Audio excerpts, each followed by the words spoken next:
কলকাতায় ফের অগ্নিকাণ্ড। এবার কলকাতা হাইকোর্ট সংলগ্ন বিল্ডিংয়ে আগুন লাগে।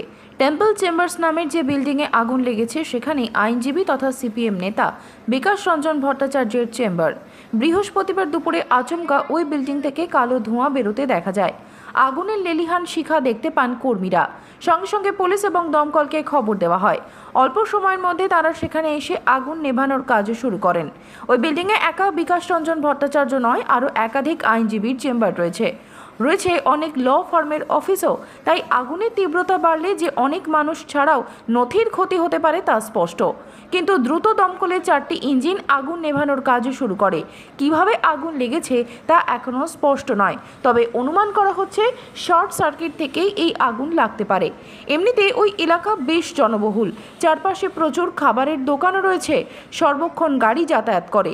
তাই এমন এক জায়গায় আগুন লাগার ঘটনায় স্বাভাবিকভাবেই ছড়িয়েছে আতঙ্ক। বিল্ডিংয়ের কর্মীরা জানিয়েছেন 2টি লিফট রয়েছে এখানে। তার মধ্যে পুরনো একটি লিফট বেশিরভাগ সময় বন্ধ থাকে, হয়তো সেখান থেকেই আগুনটি লেগেছে।